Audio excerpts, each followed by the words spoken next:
Good morning students. आज हम नया चैप्टर स्टार्ट करेंगे एटम्स एंड मॉलिक्यूल्स। तो सबसे पहले आप एटम के बारे में समझ लीजिए क्या होता है। देखिए, एटम जो होता है वो स्मॉलेस्ट पार्ट होता है किसी मैटर का, जो कि इंडिपेंडेंटली एग्जिस्ट कर भी सकता है और नहीं भी कर सकता है। अब वो इंडिपेंडेंटली एग्जिस्ट कब करेगा और कब नहीं करेगा, ये हम चैप्टर के लास्ट में पढ़ेंगे। तो पहले एटम की डेफिनेशन देख लीजिए। Atom is the smallest part या particle of a matter which may और मे नॉट एग्जिस्ट इंडिपेंडेंटली, जो कि इंडिपेंडेंटली एग्जिस्ट कर भी सकता है और नहीं भी कर सकता है। तो देखिए, पहले हम हिस्ट्री में चले जाते हैं। हमारे इंडिया के एक महर्षि थे, महर्षि कन्नड़। वो पहले पर्सन थे जिन्होंने प्रपोज किया था कि मैटर जो होता है, मैटर मतलब पदार्थ, हिंदी में क्या बोलते हैं, मैटर को पदार्थ बोलते हैं, is made up of very small particles called परमाणु। उन्होंने कहा था जितने भी पदार्थ होते हैं, पदार्थ को हम क्या बोलते हैं, मैटर बोलते हैं इंग्लिश में, वो छोटे छोटे परमाणु से बने होते हैं। इन परमाणु को हम क्या बोलते हैं आजकल, एटम्स बोलते हैं। तो सबसे पहले जो थे वो महर्षि कन्नड़ थे जिन्होंने हमें एटम के बारे में बताया था। मगर एटम को हम हिंदी में क्या बोलते हैं, परमाणु बोलते हैं, और मैटर को बोलते हैं पदार्थ। उन्होंने कहा था जितने भी पदार्थ होते हैं वो छोटे छोटे परमाणु से बने होते हैं, मतलब जितने भी मैटर होते हैं वो छोटे छोटे एटम से बने हुए होते हैं। तो ये तो हिस्ट्री है। अब देखिए, जो मॉडर्न साइंस है इसमें जॉन डाल्टन जो थे, इन्होंने एटम के बारे में सबसे पहले हमें बताया था। अच्छा, उन्होंने बोला था एटम का मतलब होता है इंडिविजिबल, जिसको हम फर्दर डिवाइड नहीं कर सकते हैं, जिसको हम फर्दर डिवाइड नहीं कर सकते हैं। हाँ, अब ये अलग चीज़ है कि ये बात बाद में गलत प्रूव हो गई थी, तो वो जब आएगा चैप्टर के अंदर तो मैं आपको समझा दूंगा। तो देखिए, सबसे पहले अगर आपको एटम की डेफिनेशन लिखनी है तो आप लिखेंगे एटम जो होता है वो स्मॉलेस्ट पार्टिकल होता है किसी भी मैटर का, जो इंडिपेंडेंटली एग्जिस्ट कर भी सकता है और नहीं भी कर सकता है। अभी आपको शायद डेफिनेशन ये समझ ना आए, जब चैप्टर का एंड हो रहा होगा तो आपको ये बिल्कुल आराम से समझ आ जाएगा। बस अब आप अभी यही समझ लीजिए कि मैटर का जो सबसे छोटा पार्टिकल होता है उसे हम क्या बोलते हैं, एटम बोलते हैं। ये जबकि इसकी प्रॉपर डेफिनेशन नहीं है। अच्छा, मॉडर्न पुराने हिस्ट्री में तो महर्षि कन्नड़ थे जिन्होंने परमाणु मतलब एटम के बारे में हमें बताया था। अच्छा, जो मॉडर्न साइंस है उसमें जॉन डाल्टन जो थे उन्होंने एटम के बारे में बताया था। उन्होंने कहा था जितने भी मैटर होते हैं वो छोटे छोटे एटम से बने हुए होते हैं, और ये जो एटम होते हैं ये इंडिविजिबल होते हैं, ये आगे फर्दर डिवाइड नहीं हो सकते हैं। हाँ, ये जो उन्होंने बोला था कि वो इंडिविजिबल होते हैं, ये बाद में बात गलत प्रूव हो गई थी। अच्छा, अब देखिए हमने ये तो जान लिया कि मॉडर्न साइंस और पुरानी जो हमारी इंडियन साइंस है उसमें परमाणु या एटम के बारे में किसने बताया था। देखिए, चैप्टर स्टार्ट हम करने से पहले 3 लॉज पढ़ेंगे केमिकल कॉम्बिनेशन के। सबसे पहला है लॉ ऑफ कंजर्वेशन ऑफ मास, दूसरा है लॉ ऑफ कांस्टेंट प्रोपोर्शन, तीसरा है लॉ ऑफ मल्टीपल प्रोपोर्शन। इसमें से पहले जो 2 लॉ हैं यही आपके कोर्स में है, तीसरा फिर भी मैं आपको समझा दूंगा, आपके कोर्स में नहीं है फिर भी आपको पता होना चाहिए। तो देखिए, सबसे पहले आता है लॉ ऑफ कंजर्वेशन ऑफ मास। सबसे पहला जो लॉ है केमिकल कॉम्बिनेशन का वो है लॉ ऑफ कंजर्वेशन ऑफ मास। तो इसको मैं आपको पहले समझाता हूँ। देखो, ये दिया था लेवोजियर ने 1774 में। ये लॉ किसने दिया था, लेवोजियर ने दिया था इन 1774। अब देखिए, according to the law of conservation of mass, matter is neither created not destroyed in a chemical reaction. वो कहते हैं, उन्होंने ये कहा था कि कभी भी कोई केमिकल रिएक्शन अगर होती है तो उस केस में मैटर को ना तो आप क्रिएट कर सकते हो, ना ही मैटर को आप डिस्ट्रॉय कर सकते हो। उसकी जो है फॉर्म आप क्या कर सकते हो, चेंज कर सकते हो। बस मैटर को ना तो आप क्रिएट कर सकते हो, ना ही मैटर को आप डिस्ट्रॉय कर सकते हो। बस उसकी जो है एक फॉर्म से आप उसको दूसरी फॉर्म के अंदर चेंज कर सकते हो। इसे हम क्या बोलते हैं, लॉ ऑफ कंजर्वेशन ऑफ मास। अच्छा, अब देखिए, पहले कुछ टर्म समझ लीजिए। एक है रिएक्टेंट्स और दूसरा है प्रोडक्ट्स। मान लीजिए ए और बी मिलाकर सी और डी बनाते हैं, तो इसमें लेफ्ट साइड में जिसको हमने इनिशियली लिया था केमिकल रिएक्शन के में, उसे तो बोलते हैं रिएक्टेंट्स। तो यहाँ पे ए और बी जो है वो रिएक्टेंट्स है, और बाद में जो रिएक्ट होकर बनता है उसे बोलते हैं प्रोडक्ट्स। उसे क्या बोलते हैं? प्रोडक्ट्स। तो केमिकल रिएक्शन में क्या होता है, नॉर्मली हम क्या करते हैं, दो कंपाउंड्स लेते हैं, दो या दो से ज़्यादा कंपाउंड, कई बार एक कंपाउंड भी लेते हैं, सही। उससे हम क्या करते हैं, एक या एक से ज़्यादा कंपाउंड्स क्या करते हैं, फॉर्म करते हैं। तो इस केस में जो चीज़ रिएक्ट हो रही होती है उसे बोलते हैं रिएक्टेंट्स। अगर एक है तो रिएक्टेंट, बहुत सारे हैं तो रिएक्टेंट्स। और ऐसे ही जो फाइनल प्रोडक्ट बनता है या एक से ज़्यादा अगर कंपाउंड बनते हैं तो उन्हें हम क्या बोलते हैं, प्रोडक्ट्स बोलते हैं। क्लियर है? तो जो रिएक्ट करेगा वो रिएक्टेंट्स, और जो बाद में कंपाउंड फॉर्म होता है उसे हम क्या बोलते हैं, प्रोडक्ट्स बोलते हैं। अच्छा, अब देखिए, अब इसके according law of conservation of mass का मतलब क्या होता है। वो कहता है in a chemical reaction the sum of the masses of the reactant is always equal to the sum of the masses of the product. कि मान लीजिए कोई भी केमिकल रिएक्शन हो रही है तो उस केस में क्या होगा, रिएक्टेंट्स के मास का जो सम होगा वो हमेशा क्या होगा, प्रोडक्ट्स के मास के सम के बराबर होगा। मान लीजिए आपने ए जो है वो 10 ग्राम लिया, बी 15 ग्राम लिया, तो इनका मास कितना हो गया, 25 ग्राम हो गया। तो इस केस में सी और डी जो बनेंगे उनका जो मास का सम होगा वो भी क्या होगा, 25 ग्राम ही होगा। मान लीजिए 13 ग्राम बना तो ये कितना बनेगा, 12 ग्राम बनेगा। क्यों?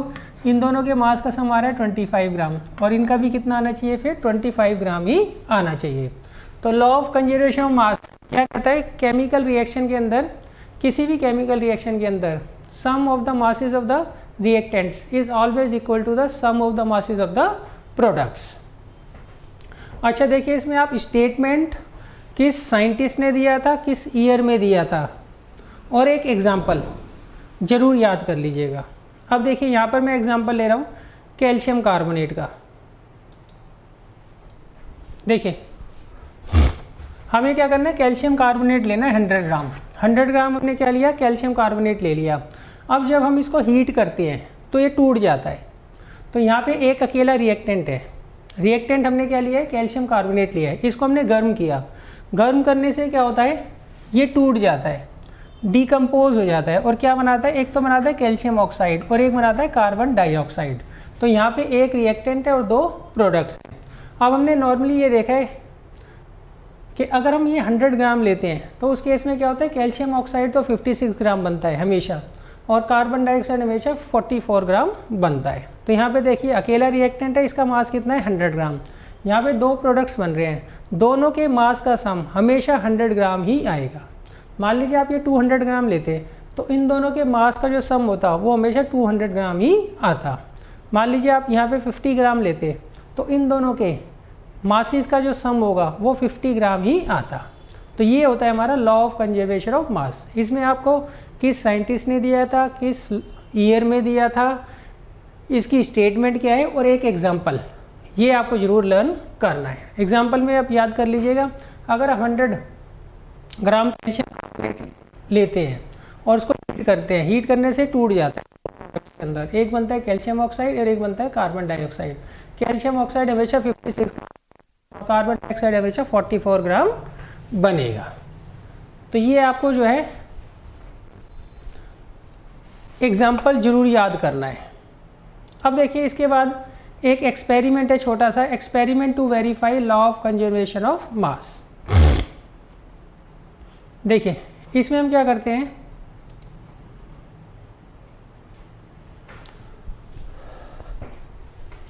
यहां पर हमने एक कॉनिकल फ्लास्क ले लिया ये, और इसके अंदर हमने क्या है, बेरियम क्लोराइड का सॉल्यूशन भर लिया। बेरियम क्लोराइड का सॉल्यूशन हमने क्या किया, इसके अंदर भर लिया, और इसके अंदर एक टेस्ट ट्यूब उतार दी हमने, और उसके अंदर हमने क्या रखा है, सोडियम सल्फेट रखा है। क्या रखा है, सोडियम सल्फेट रखा है, और इस तरीके से हमने क्या किया है, धागे से इसको टेस्ट ट्यूब को टिका रखा है।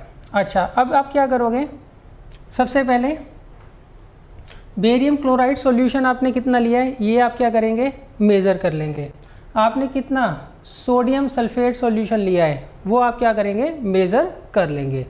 और नेक्स्ट आप हर कंटेनर का, इसके अंदर मान लीजिए आपने कॉनिकल फ्लास्क लिया है, उसका भी आप क्या करेंगे, मास जो है वो मेज़र कर लेंगे कि कितना है। क्लियर है। अच्छा, अब हम क्या करते हैं, इस सोडियम सल्फेट की टेस्ट ट्यूब को क्या करते हैं, पलट देते हैं इस तरीके। तो उस केस में क्या होगा, बेरियम क्लोराइड और सोडियम सल्फेट आपस में क्या करेंगे, रिएक्ट करेंगे, रिएक्ट करके क्या करेंगे, प्रोडक्ट बनाएंगे। तो अब आप यहाँ क्या देखोगे, आप ये देखोगे यहाँ पर जो हमने मास लिया था, सही है, आप इस पूरे सिस्टम का क्या करिए, मास कर लीजिए, और यहाँ पर इस पूरे सिस्टम का क्या करिए, मास कर लीजिए। तो आपको हमेशा दिखेगा यहाँ का जो मास होगा और यहाँ का जो मास होगा वो हमेशा क्या होगा, सेम होगा। तो इससे क्या प्रूव होता है, sum of the masses of the reactant is always equal to the sum of the masses of the product, which proves the law of conservation of mass. Clear है। देखिए, पहले हमने कॉनिकल फ्लास्क लिया, conical flask के अंदर हमने barium chloride डाल दिया, और थ्रेड के जरिए यहाँ पर हमने क्या किया, रबर कॉर्क लगाई हुई है, ताकि कोई भी मटेरियल जो है वो बाहर की तरफ ना निकल पाए। कई बार क्या होता है, कुछ गैसेस बनती हैं, वो बाहर की तरफ क्या होती है, इवॉल्व हो जाती है।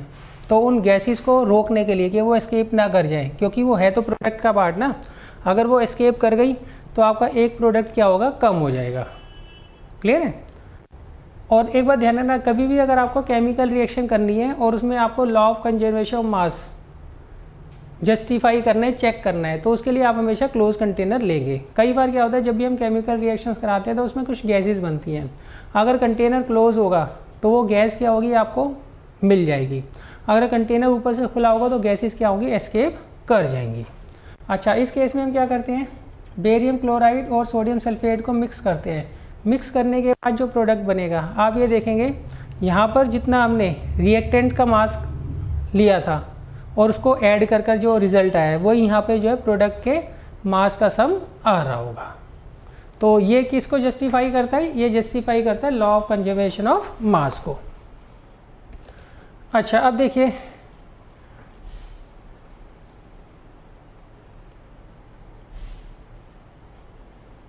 सबसे पहले देखिए बनता क्या है, ये मैं आपको समझा देता हूं।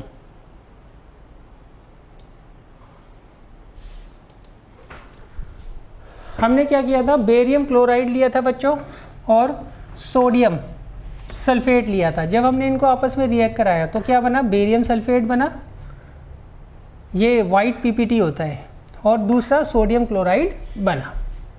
क्लियर है। हमने देखिए सबसे पहले क्या किया था, बेरियम क्लोराइड और सोडियम सल्फेट लिया, उनको जब आपस में हमने रिएक्ट कराया तो एक तो बेरियम सल्फेट बनता है, बेरियम सल्फेट क्या होता है, वाइट पीपीटी होता है, और दूसरा क्या बनता है, यहाँ पर सोडियम क्लोराइड बनता है।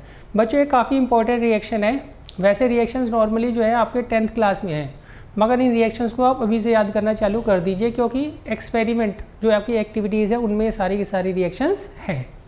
तो आपको उसमें क्वेश्चन क्या आएगा, उसमें ये आएगा, जब हम बेरियम क्लोराइड और सोडियम सल्फेट को आपस में रिएक्ट कराते हैं तो क्या बनता है, तो आप बोलेंगे बेरियम सल्फेट बनेगा एक तो, और दूसरा सोडियम क्लोराइड बनेगा। और इसमें ये जो बेरियम सल्फेट होता है ये वाइट पीपीटी होता है। पीपीटी क्या होता है, प्रेसिपिटेट। देखिए, मान लीजिए आपने दो सॉल्यूशंस को आपस में रिएक्ट करा, तो कई बार क्या होता है, जो प्रोडक्ट बनता है वो सॉलिड फॉर्म में बनता है, और वो उस सॉल्यूशन के अंदर क्या होता है, डिसॉल्व नहीं होता है। जैसे मान लीजिए दूध में से मलाई बाहर आ जाती है ना, इसी तरीके से क्या होता है, जब हम दो सॉल्यूशंस को आपस में रिएक्ट करते हैं तो उनमें से सॉलिड पार्टिकल्स जो होते हैं कई बार बाहर आ जाते हैं सॉल्यूशन में से। उसी सॉलिड पार्टिकल को हम क्या बोलते हैं, वाइट पीपीटी बोलते हैं। तो ये रिएक्शन आप जरूर याद कर लीजिएगा। अब देखिए, हम इसमें कितना कितना मास लेना है ये आप एक बार देख लीजिए।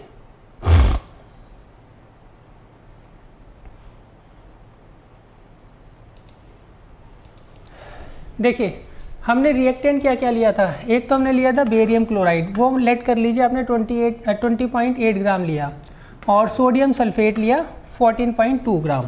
तो अब इनको आपस में रिएक्ट करके एक तो बेरियम सल्फेट बनेगा और दूसरा सोडियम क्लोराइड बनेगा। बेरियम सल्फेट मान लीजिए बन रहे हैं 23.3 ग्राम, तो उस केस में सोडियम क्लोराइड कितना बनेगा, 11.7 ग्राम बनेगा। क्लियर है। देखिए, आपने बेरियम क्लोराइड और सोडियम सल्फेट लिया, इन दोनों के जो मासेस का सम है वो कितना आ रहा है, ऐड कर कर देख लीजिए 35 ग्राम आ रहा है, और इसका जो रिजल्ट बना प्रोडक्ट बना वो क्या बना, एक तो बेरियम सल्फेट बना है और एक दूसरा क्या बना है, सोडियम क्लोराइड। इन दोनों को ऐड करके देख लीजिए, ये भी कितना आ रहा है, 35 ग्राम आ रहा है। तो यहाँ पे रिएक्टेंट के मास का सम भी कितना है, 35 ग्राम है। प्रोडक्ट के मास का सम कितना है, वो भी 35 आ रहा है। Which proves the law of conservation of mass, that sum of the masses of the reactant is always equal to the sum of the masses of the product. अब देखिए इसके बाद हम चलते हैं, ये आपके पास सैम्पल प्रॉब्लम्स है। ये सैम्पल प्रॉब्लम्स आप पढ़ लीजिएगा, अगर आपको नहीं समझ आएगा तो मैं आपको समझा दूंगा। ये होनी सैम्पल प्रॉब्लम आपकी law of conservation of mass से है। सॉल्यूशंस मैंने साथ में लिख रखे हैं ताकि आपको इजीली समझ आ जाए। देखिए अभी हमारे साइंटिस्ट है जोसेफ प्राउस्ट, इन्होंने दिया था लॉ ऑफ कांस्टेंट प्रोपोर्शन। इन्होंने दिया था लॉ ऑफ कांस्टेंट प्रोपोर्शन। पहला जो था लॉ ऑफ कंजर्वेशन ऑफ मास वो दिया था लेवोजियर ने। दूसरा लॉ है लॉ ऑफ कांस्टेंट प्रोपोर्शन, ये उसके 5 साल बाद किसने दिया था, प्राउस्ट ने दिया था इन 1779। अब देखिए प्राउस्ट ने क्या कहा था, प्राउस्ट ने कहा था according to the law of constant proportion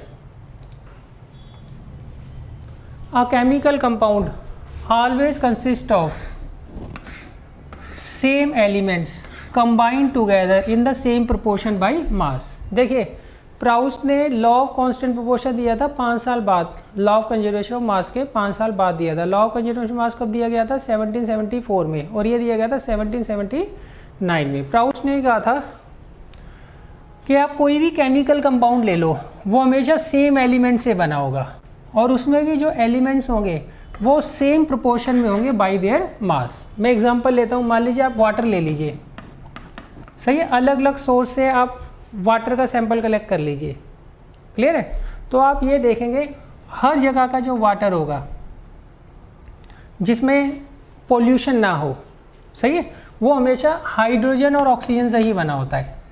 किससे बना होता है, हाइड्रोजन और ऑक्सीजन से ही बना होता है। आप पानी ले लीजिए, उसके अलग अलग सोर्स ले लीजिए, बेशक आप कंट्रीज़ भी चेंज कर दो, कुछ पानी आप इंडिया का ले लो, कुछ नेपाल का ले लो, कुछ यूएसए का ले लीजिए, तो आप ये देखेंगे हर जगह का जो पानी है वो सेम एलिमेंट से बना होगा, वो हाइड्रोजन और ऑक्सीजन से ही बना होगा, बस उसमें पोल्यूशन ना हो। वो हमेशा किससे बना होगा, हाइड्रोजन और ऑक्सीजन से ही बना होगा, क्लियर है। अच्छा, इसमें हाइड्रोजन और ऑक्सीजन की जो मास की रेशो होगी वो हमेशा क्या होगी, फिक्स होगी। वो हमेशा क्या होगी, फिक्स होगी। वो हमेशा क्या होती है, 1:8 होती है। देखिए वाटर का फार्मूला होता है H2O। अभी मैं आपको फार्मूला बनाना नहीं सिखा रहा हूँ, ये चैप्टर के एंड में है, अभी बस मैं एज ए एग्जांपल आपको बता रहा हूँ। देखिए आप किसी भी सोर्स से किसी भी कंट्री का कहीं का भी पानी ले लीजिए, वो हमेशा हाइड्रोजन और ऑक्सीजन से बना होगा, क्लियर है। और उसमें हाइड्रोजन और ऑक्सीजन की जो परसेंटेज होगी बाय मास वो हमेशा 1:8 होगी। वो हमेशा क्या होगी, 1:8 होगी। पहले हाइड्रोजन है और फिर क्या है, ऑक्सीजन है, क्लियर है। आप इंडिया का पानी ले लीजिए, उसमें अगर आप देखोगे ना हाइड्रोजन और ऑक्सीजन की परसेंटेज वो 1:8 आएगी। पाकिस्तान का पानी ले लीजिए, वहाँ पे जो हाइड्रोजन और ऑक्सीजन की परसेंटेज होगी वो 1:8 होगी। यूएसए का ले लीजिए, वहाँ पर भी क्या होगी, 1:8 होगी। अच्छा, आप सोर्स चेंज कर लो, एक टैप वाटर ले लो, सही है। ऐसा करिए, आप एक सी वाटर ले लीजिए और एक आप क्या करिए, रिवर का वाटर ले लीजिए, दोनों के सोर्स अलग है। उसमें भी अगर आप देखोगे तो सेम एलिमेंट्स हाइड्रोजन और ऑक्सीजन से ही बना होगा, और उसमें जो परसेंटेज होगी हाइड्रोजन और ऑक्सीजन की वो हमेशा क्या होगी, 1:8 होगी, क्लियर है। मतलब हाइड्रोजन अगर 1 पार्ट है तो ऑक्सीजन क्या होगा, उसका 8 टाइम्स होगा, मतलब 8 पार्ट होगा, क्लियर है। अच्छा, अब देखिए इसका एग्जाम्पल मैंने आपको समझा दिया है।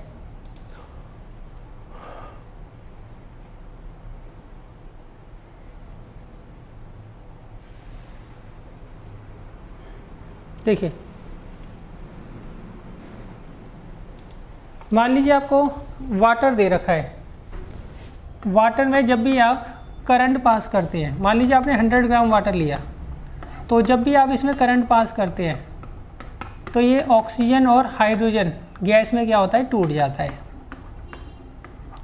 तो इसमें आप ये देखेंगे अगर आपने 100 ग्राम वाटर लिया है तो 89 ग्राम तो ऑक्सीजन निकलेगी और 11 ग्राम क्या निकलेगी, हाइड्रोजन गैस निकलेगी, क्लियर है। तो यहाँ पर देख लीजिए हाइड्रोजन और ऑक्सीजन की परसेंटेज कितनी है, मैं पहले हाइड्रोजन रख रहा हूँ फिर ऑक्सीजन, वो कितनी है 11:89, तो रफली क्या आ रही है ये 1:8 आ रही है।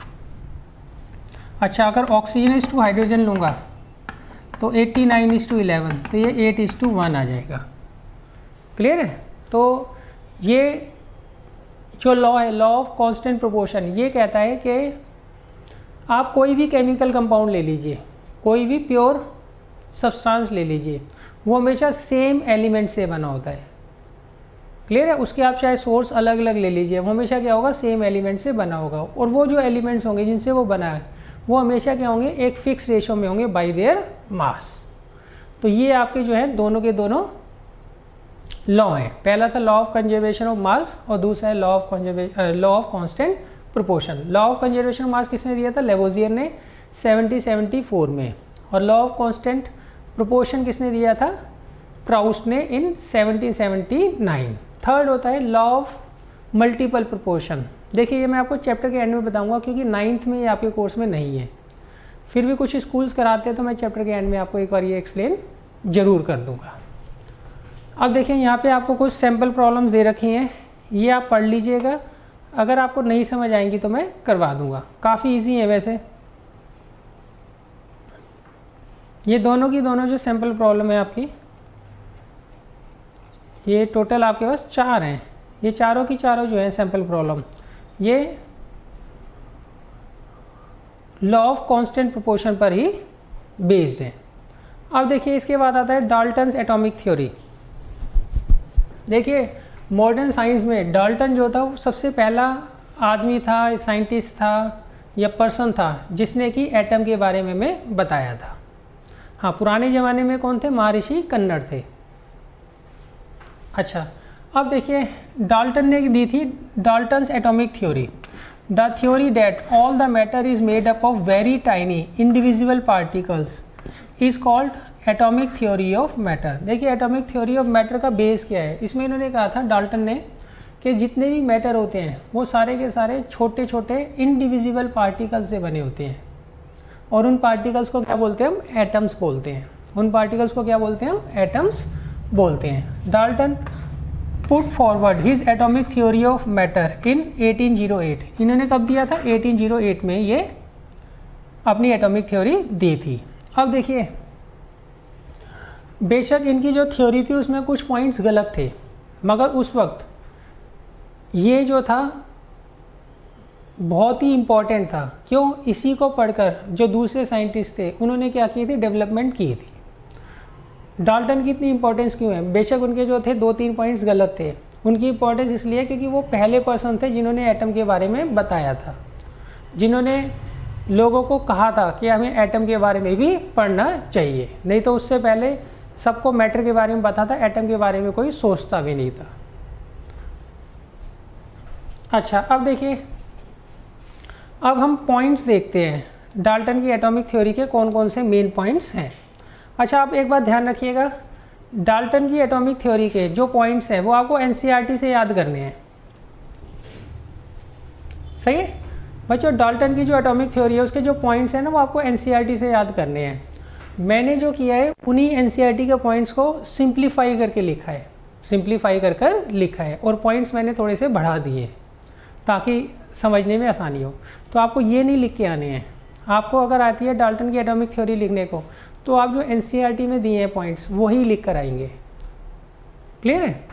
उनको मैंने क्या किया, यहाँ पर थोड़ा सिंप्लीफाई कर दिया है। देखिए पहला पॉइंट कहता है all the matter is made up of very small particles called atoms. Dalton की एटॉमिक थ्योरी का पहला पॉइंट था कि जितने भी मैटर होते हैं वो सारे के सारे छोटे पार्टिकल से बने होते हैं, उन पार्टिकल्स को बोलते हैं हम एटम्स। उन्हें क्या बोलते हैं, एटम्स। ये बात उनकी बिल्कुल सही थी। सेकंड पॉइंट है atoms can not be divided. Second point था कि एटम्स को आप डिवाइड नहीं कर सकते हैं, ये पॉइंट उनका गलत था। फर्दर जब रिसर्च हुई, देखिए उस वक्त माइक्रोस्कोप की तो डिस्कवरी हुई नहीं थी, तो हम एटम भी नहीं देख पाते थे। तो आगे जाके जब रिसर्च हुई तो हमने देखा कि एटम को भी हम फर्दर डिवाइड कर सकते हैं। एटम के अंदर प्रोटॉन होते हैं, इलेक्ट्रॉन होते हैं, न्यूट्रॉन होते हैं, वो आप क्या करेंगे लेटर ऑन पढ़ेंगे इसी चैप्टर के अंदर। क्लियर है? तो ये पॉइंट उनका गलत था कि एटम जो है वो एटम को जो है हम फर्दर डिवाइड नहीं कर सकते हैं। देखिए थर्ड है atoms can neither be created nor be destroyed. Third point था एटम्स को ना तो आप क्रिएट कर सकते हो ना ही डिस्ट्रॉय कर सकते हो। ये पॉइंट इनका बिल्कुल सही था और ये किसको कंफर्म करता है, law of conservation of mass को, law of conservation of mass को जस्टिफाई करता है। ये law of conservation of mass भी तो ये कहता है मैटर को ना तो आप बना सकते हो ना ही उसको डिस्ट्रॉय कर सकते हो, बस उसकी फॉर्म चेंज कर सकते हो। यहाँ पे भी ये कहा जा रहा है एटम जो होता है उसको ना तो आप क्रिएट कर सकते हो ना ही उसको डिस्ट्रॉय कर सकते हो। एटम से ही तो मैटर बना है, जब एटम को क्रिएट और डिस्ट्रॉय नहीं कर सकते तो इसका मतलब मैटर को भी नहीं कर सकते हम। क्लियर है? तो ये थर्ड पॉइंट इनका सही था, पहला पॉइंट भी सही था और थर्ड पॉइंट भी इनका सही था। थर्ड पॉइंट तो बल्कि law of conservation of mass को क्या करता है, जस्टिफाई करता है। अब फोर्थ देखिए, atoms are of various kind, there are as many kinds of atoms as are elements. इसमें उन्होंने कहा एटम्स जो होते हैं वो वेरियस काइंड के होते हैं, अलग अलग तरीके के होते हैं।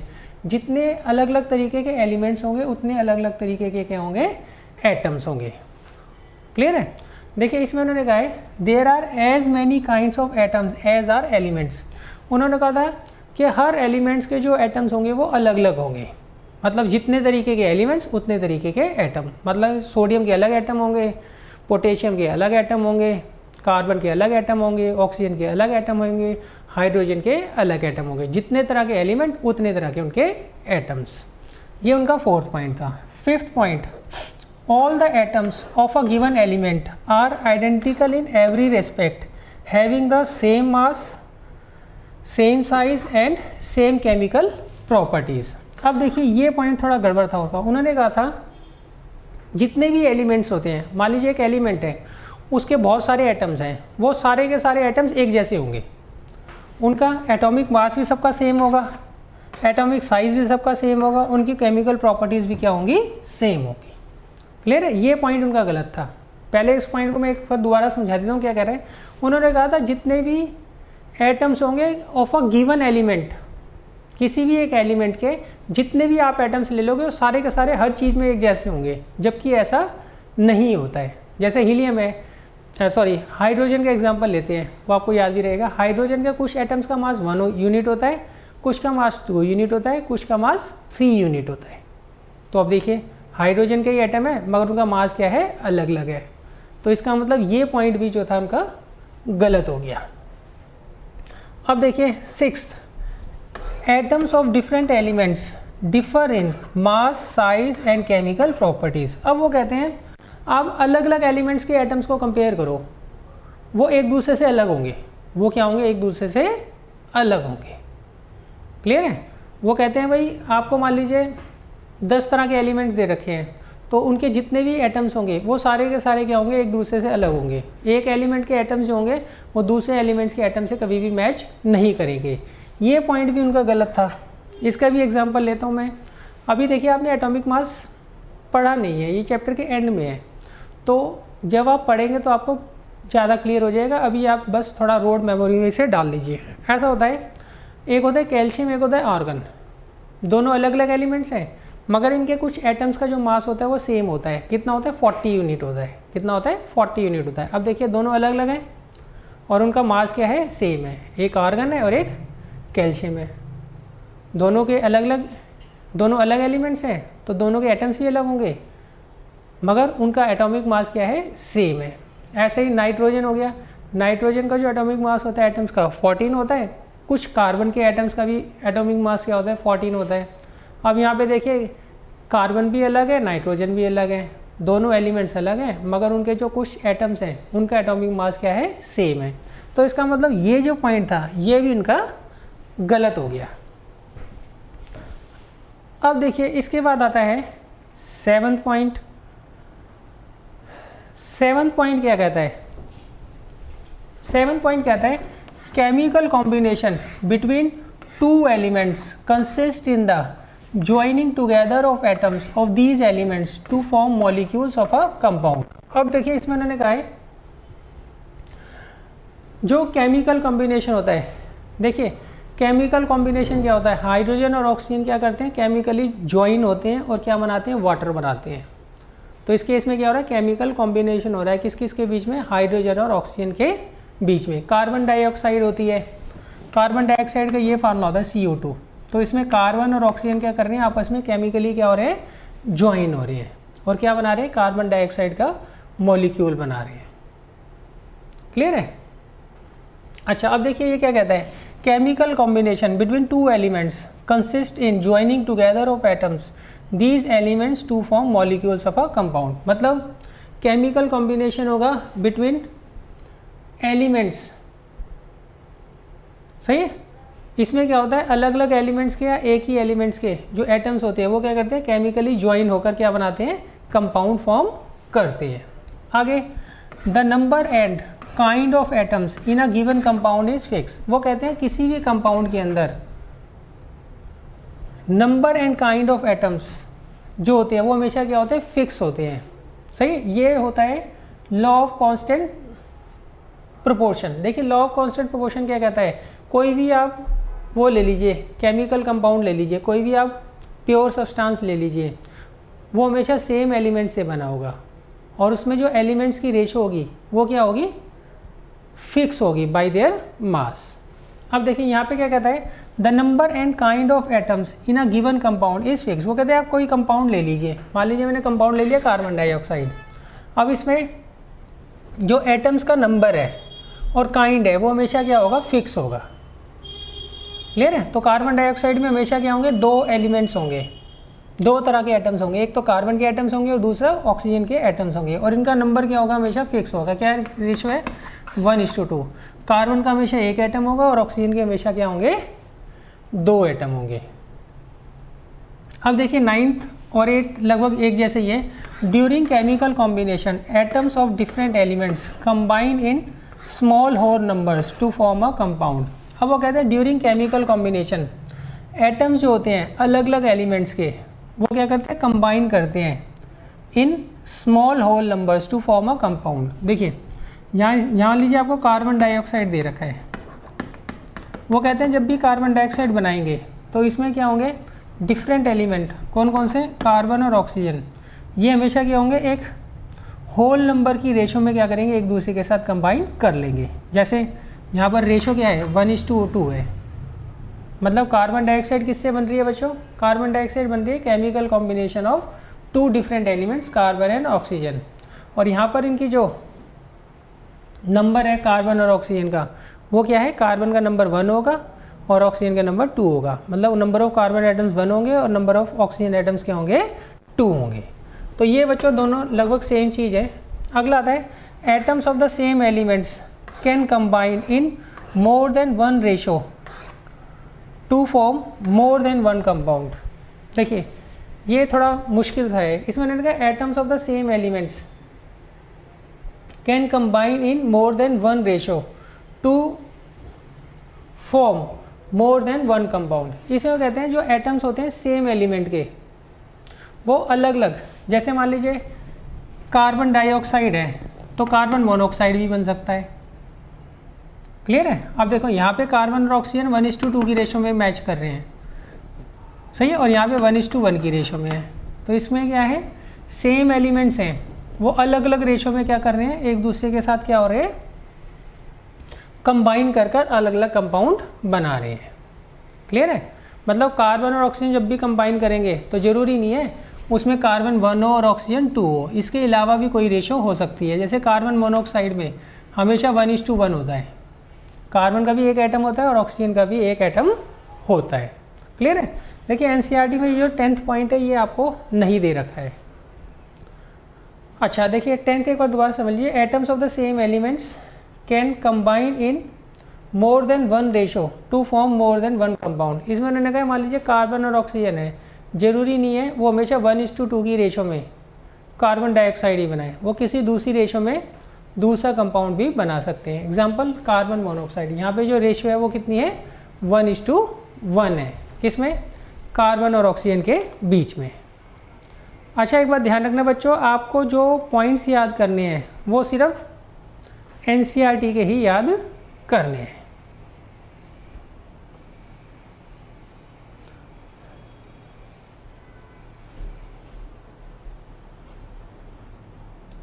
अब देखिए इसके बाद एक दो पॉइंट्स मैं दोबारा आपसे डिस्कस कर रहा हूँ। देखिए Dalton's atomic theory was based on the law of chemical combination. जो डाल्टन की एटॉमिक थ्योरी थी इसके कुछ पॉइंट्स जो है लॉ ऑफ केमिकल कॉम्बिनेशन पर भी आधारित हैं, कुछ क्या सारी हैं लगभग। For example the postulate of Dalton atomic theory that atoms can neither be created nor destroyed was the result of law of conservation of mass given by Lavoisier. देखिए डाल्टन ने कहा था एटम जो होते हैं ना तो आप उनको क्रिएट कर सकते हो ना ही उनको डिस्ट्रॉय कर सकते हो। ये कहाँ से आया है? ये आया है law of conservation of mass से। अब second, the postulate of Dalton's atomic theory that the elements consist of atoms having fixed mass and that the number and kind of atoms in a given compound is fixed came from the law of constant proportion।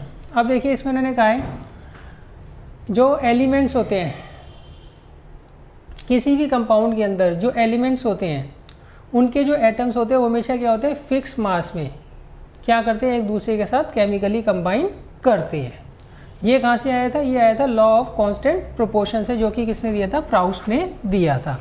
तो इसका मतलब ये दोनों को justify कर रहा है, law of conservation of mass को भी जस्टिफाई कर रहा है, लॉ ऑफ कांस्टेंट प्रोपोर्शन को भी जस्टिफाई कर रहा है।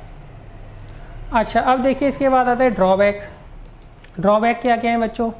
ड्रॉबैक तो मैंने आपको साथ ही साथ बता दिए थे, एक बार मैं आपको दोबारा से समझा देता हूँ। देखिए पहला ड्रॉबैक क्या था? जो मेजर ड्रॉबैक था, one of the major drawback of Dalton's atomic theory of matter is that atoms were thought to be indivisible. उन्होंने ये कहा था कि एटम्स जो होते हैं वो इंडिविजिबल होते हैं, वो डिवाइड नहीं हो सकते हैं। जबकि बाद में जैसे जैसे रिसर्च हुई तो हमने देखा उसके अंदर इलेक्ट्रॉन्स भी होते हैं। एटम्स के अंदर, एटम के अंदर इलेक्ट्रॉन्स होते हैं, प्रोटॉन्स होते हैं और न्यूट्रॉन्स होते हैं। तो इसलिए ये जो इनकी स्टेटमेंट थी, पोस्टुलेट था, वो गलत प्रूव हो गया। अब देखिए सेकंड था Dalton's atomic theory says that all the atoms of an element have exactly the same मास। देखिए उन्होंने कहा था एक एलिमेंट के जितने भी एटम्स होंगे उनका सेम मास होगा। उनका क्या होगा? सेम मास होगा। It is however now known that atoms of the same elements can have slightly different masses. मगर अब ये प्रूव हो गया है कि एक ही एलिमेंट के जो एटम्स होते हैं उनका अलग अलग मास हो सकता है। जैसे हाइड्रोजन है, उसका मास 1 भी होता है कुछ एक का 2 होता है और कुछ एक का 3 होता है। कार्बन है, कुछ एक का मास 12 होता है, कुछ एक का 13 होता है, कुछ एक का 14 होता है। तो इसलिए ये भी इनकी पोस्टुलेट गलत हो गया। थर्ड, डाल्टन्स एटॉमिक थ्योरी से said that atoms of different elements have different masses. इसमें उन्होंने कहा था अगर मान लीजिए आप अलग अलग एलिमेंट्स लेते हैं तो उनके जो एटम्स होंगे उनका जो मास होगा वो क्या होगा? अलग अलग होगा। अब ये भी चीज़ गलत हो गई है। जैसे कार्बन है, कार्बन के कुछ एटम्स का मास 14 होता है और नाइट्रोजन का भी 14 होता है, 14 यूनिट।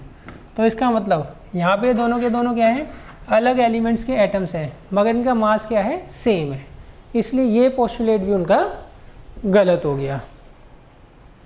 अच्छा बच्चों एक बार मैं एक चीज़ दोबारा बता दूं आपको। बेशक आप ये हमारे डाल्टन साहब हैं जिन्होंने एटॉमिक थ्योरी ऑफ मैटर दी थी।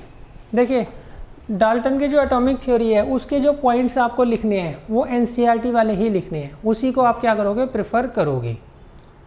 क्लियर है? हमने जो पॉइंट्स आपको दिए हैं वो थोड़ा आसान कर बताए गए हैं ताकि आप इजीली समझ सकें। नहीं तो पॉइंट्स आपको क्या करने हैं?